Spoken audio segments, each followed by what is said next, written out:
తెలుగు ప్రేక్షకులకి స్వాగతం. ఈ వీడియోలో నేను కొంచెం పేదరికం గురించి మాట్లాడతాను. పేదరికం గురించి మాట్లాడటం అంటే పేదరికం నుంచి బయటపడేది ఎలాగా, ఇది వీలు పడుతుందా? ముఖ్యంగా మీరు మిడిల్ క్లాస్ ఫ్యామిలీ వారైతే, middle class or lower middle class family వారైతే దీన్ని తప్పకుండా చూడండి, అదర్వైజ్ అయితే అవసరం లేదు. అయితే how to get it of poverty. Poverty అనేది యాక్చువల్గా పేదరికం అనేది ఒక మైండ్ సెట్.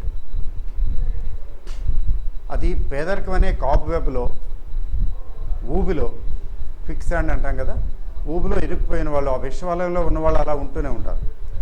ఎందుకు అలా ఉంటున్నారు అంటే మీరు స్టడీ చేస్తే, కేస్ స్టడీ చేస్తే అర్థమయ్యేది ఏమిటంటే వాళ్ళకి అవగాహన లేదు. వర్క్ డిసిప్లిను, ఫైనాన్షియల్ డిసిప్లిను రెండూ లేవని అర్థం.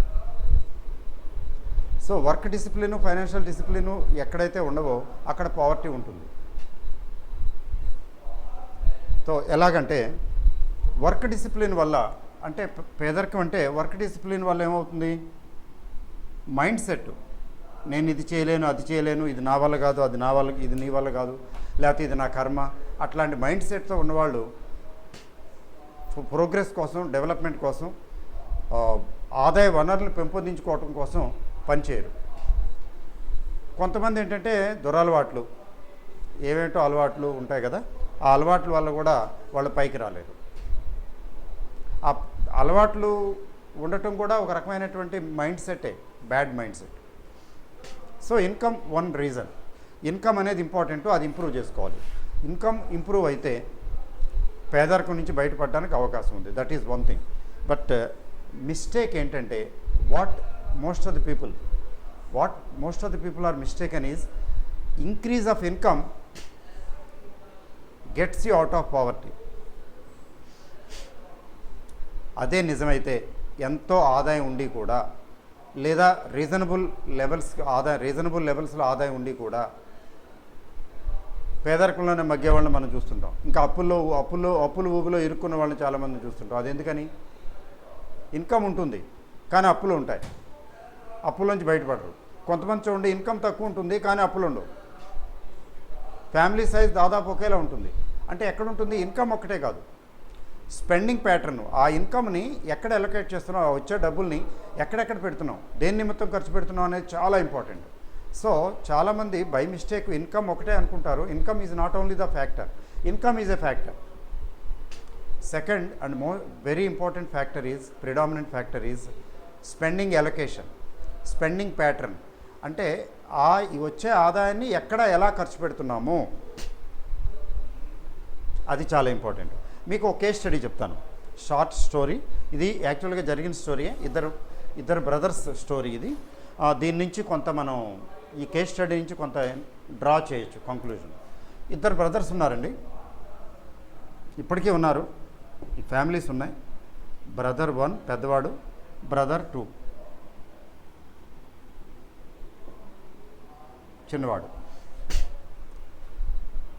ఈ బ్రదర్ 1 పెద్దవాడు, వీళ్ళిద్దరూ ఒకే ఇంట్లో, అంటే చిన్న స్లమ్ ఏరియాలో, వాళ్ళ లైఫ్ స్టైల్ ఎలా అంటే ఒక స్లమ్ ఏరియాలో చిన్న గదులు, మట్టి గోడలతోటి చిన్న గదులు, 2 గదుల్లో ఇద్దరు పిల్లలతోటి ఉంటున్నారు. అంటే నాకు తెలిసే నాటికి వాళ్ళు ఫ్యామిలీతో పిల్లలతో ఉన్నారు, మ్యారేజ్లు అయ్యి.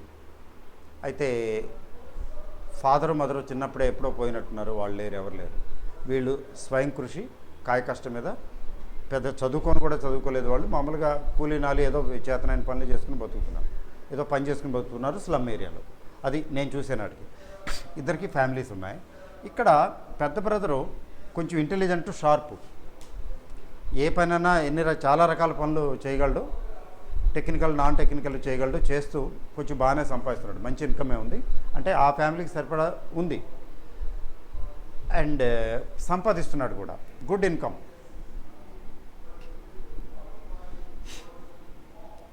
కొంచెం చదువుకున్నాడు కూడా, వీడైతే అసలు ఏం చదువుకోలేదు. రెండో బ్రదరు టోటల్లీ ఇల్లిటరేటు, మొద్దు, ఏమి లేదు. అయితే ఏంటంటే పనికి రెగ్యులర్గా వెళ్ళి ఏదో చిన్న మ్యాసనరీ వర్క్ అట్లాంటి పనులు చేసి ఏదో రెగ్యులర్గా ఏదో పని ఒకటో రెండో పనులు కూడా ఎక్కువేం లేదు, ఏదో ఒకటి నేర్చుకున్నాడు, ఆ పని చేస్తున్నాడు. అంటే ఇతను నార్మల్ ఇన్కమ్.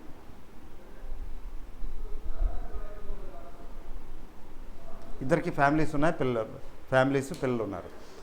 అయితే over a period of time ఏమైంది, ఇప్పుడు లేటెస్ట్ పొజిషను తీసుకుంటే రీసెంట్లీ కొంచెం 4-5 సంవత్సరాల తర్వాత వీళ్ళని చూడటం జరిగింది.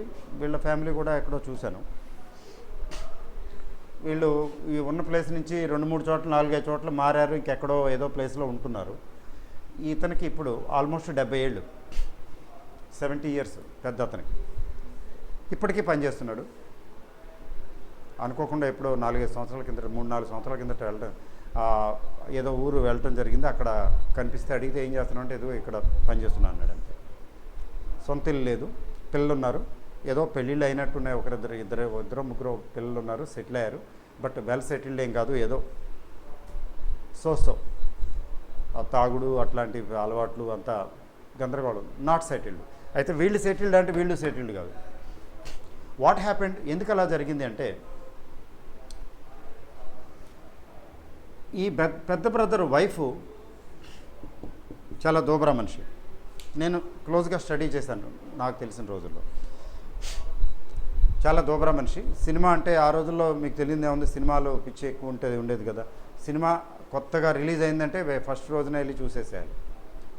ఆల్మోస్ట్ డైలీ సినిమా చూడటం, ఇతను సంపాదించి తెచ్చే డబ్బులు అన్నీ ఫటాఫట్ ఖర్చు పెట్టేయటం, చీరలు అవి కొనేయటం, లేకపోతే అవి ఏ రకరకాల వంటలు, పిండి వంటలు అవన్నీ తయారు చేయటం, తినేయటం, పిల్లలకు పెట్టేయటం. దోబరా అంటే రూపాయి వస్తే రూపాయిన్నర ఖర్చు పెట్టే అలవాటు, సింపుల్గా కాబట్టి. చాలా రకాల పనులు చేశారు, చిన్న చిన్న వ్యాపారాలు చేశారు. ఇతని సంపాదనలో డోకా లేదు. గుడ్లా కష్టపడి బాగా సంపాదించి అతని లోపం లేదు. కానీ అక్కడ ఆవిడకున్నటువంటి స్పెండింగ్ ప్యాటర్న్ వల్ల ఫ్యామిలీ చితికిపోయింది. ఈరోజు కూడా సొంత ఇల్లు లేదు, ఎక్కడో తలదాచుకుంటున్నారు. ఈ ఉన్నిల్లు కూడా అయిపోయింది. ఇక్కడ ఈ చిన్న పూరిపాక లాంటి దాంట్లో ఉండేవాళ్ళు అదే అయిపోయింది. పిల్లలు పైకి రాలేదు.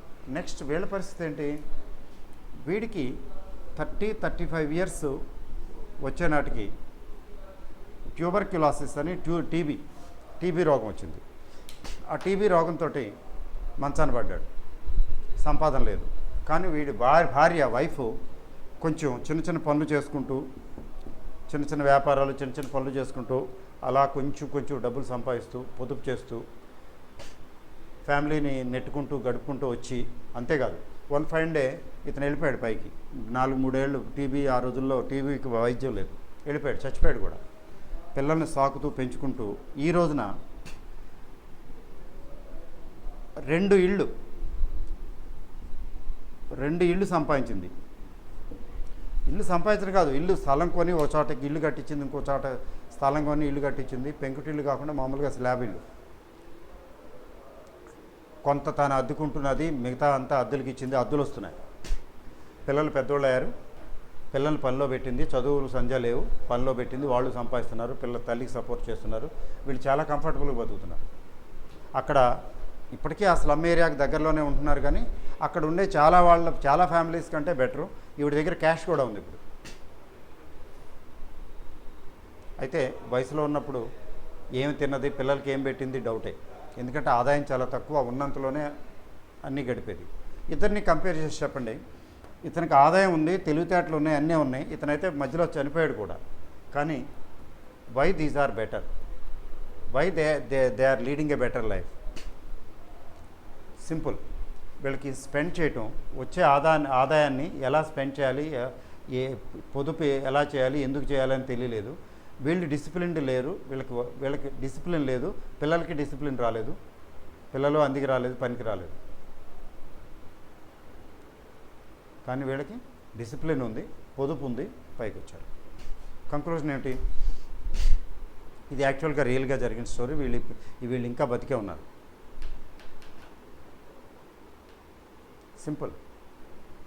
నీకు ఎంత ఆదాయం వస్తున్నది అనేది ఇంపార్టెంట్ కాదు, ఆ ఆదాయాన్ని ఎక్కడ ఎలా ఖర్చు పెడుతున్నావు అనేది ఇంపార్టెంట్. వచ్చే ఆదాయంలో నుంచి ముఖ్యంగా మధ్యతరగతి కుటుంబీకులు, లోవర్ మిడిల్ క్లాస్ పీపుల్ ఖచ్చితంగా కొంత అమౌంట్ బలవంతాన్ని తీసి పక్కన పెట్టాలి.